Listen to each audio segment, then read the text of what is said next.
Um, Letter from a Birmingham Jail is one of the more famous examples of a speaker responding to criticism of their like direct action in this movement for like racial progress, racial justice, civil rights. We've seen in the past different artists, different speakers speak up for equality and be on the front lines for equality and be criticized for it. So we're going to look at some examples of that. You're going to see this Fox News clip. Some of you will be familiar with this because this was it was sampled in a like super famous song of the last few years. But let's watch this real quick.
I'm gonna share my screen real quick since some people are having issues.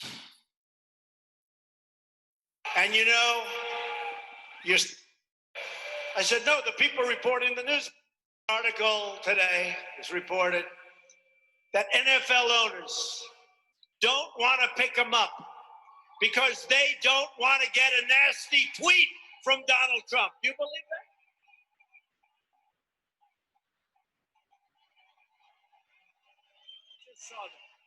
I just saw that. I said, if I remember that one, I'm going to report it to the people of Kentucky because they like it when people actually stand for the American flag, right?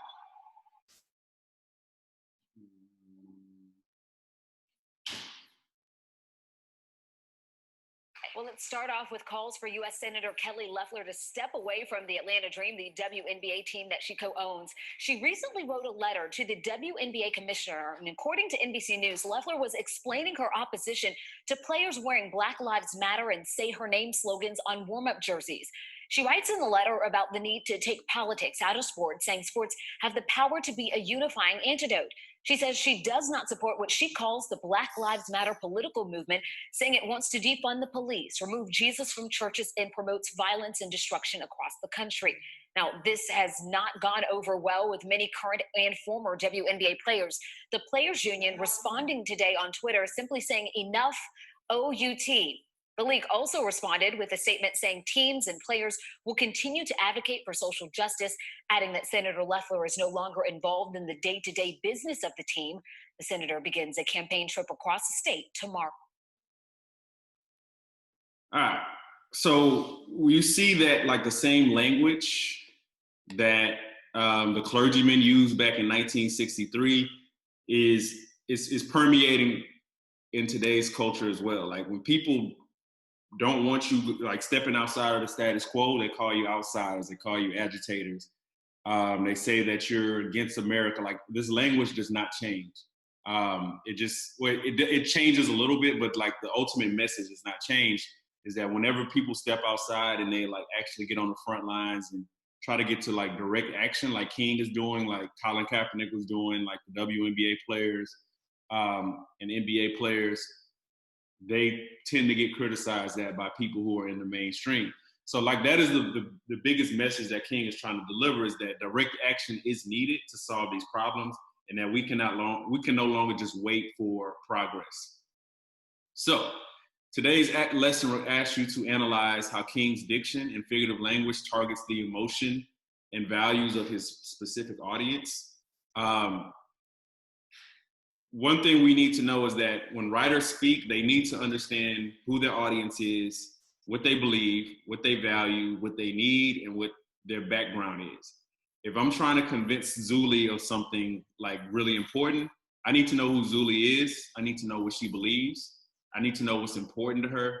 And I need to know what about her history or background do I need to consider when I'm crafting my speech or my rhetoric towards her. So let's look at a couple more short videos, and I want you to tell me which one of these speakers better understands their audience. Let me share one more time.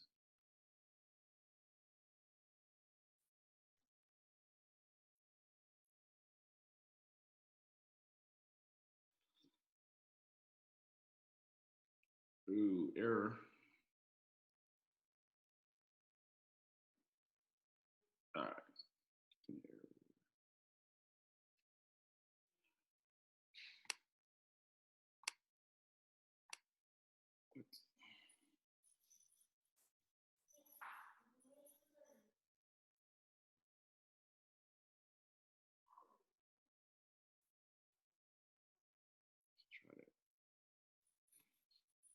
All right, so that was not working. That's cool.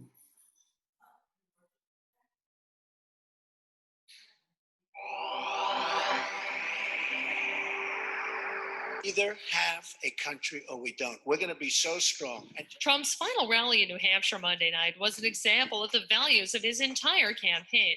Much like a comment section on the internet, the crowd was full of different people, some who had a lot to say about the other candidates running for president.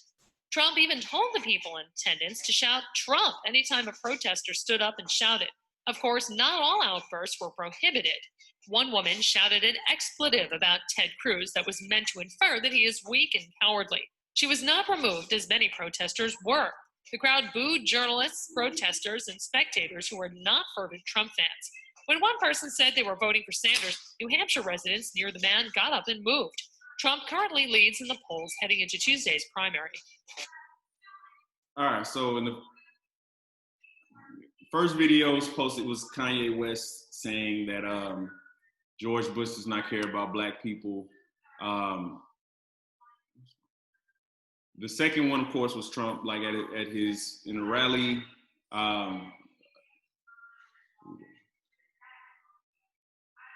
Stopping my shit. Yeah, so the second one is Trump at a rally, trying to get his followers riled up deliberately. We're not going to do the poll, but like, can I get one person to tell me why Trump is effective in getting and understanding his audience's emotions and values?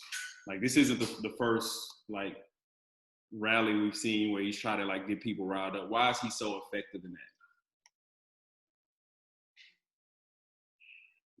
His audience and him have very similar values, and like even though he won't explicitly say like his values, everybody already knows what he stands for. Y'all know like he has racist views, and so do his supporters. So he knows like the ways to get them riled up, and he knows what will make them react in certain ways, just like he would. And the what that you said, like the what will get them to react, those are the rhetorical choices that he deliberately is using, like these dog whistles. Like you said, like he doesn't explicitly, well, not always. He doesn't always explicitly state racist language, but he uses language that his followers understand, and he knows will target their values and emotions and cause them to react in ways that he wants. All right, thank you for that. All right, so I'm going to model how to analyze how King is using diction and figurative language to target his specific audience. Look on the same document that you did the Do Now, under the launch section, There's going to be a table where it says what T. Jones is doing, what T. Jones is saying. I want you to capture in your notes those two things. What am I saying and what am I doing in order to analyze how figurative language is targeting a specific audience. So it'll take about 15 seconds to get there. And then I'm going to begin my model by first reading out this text.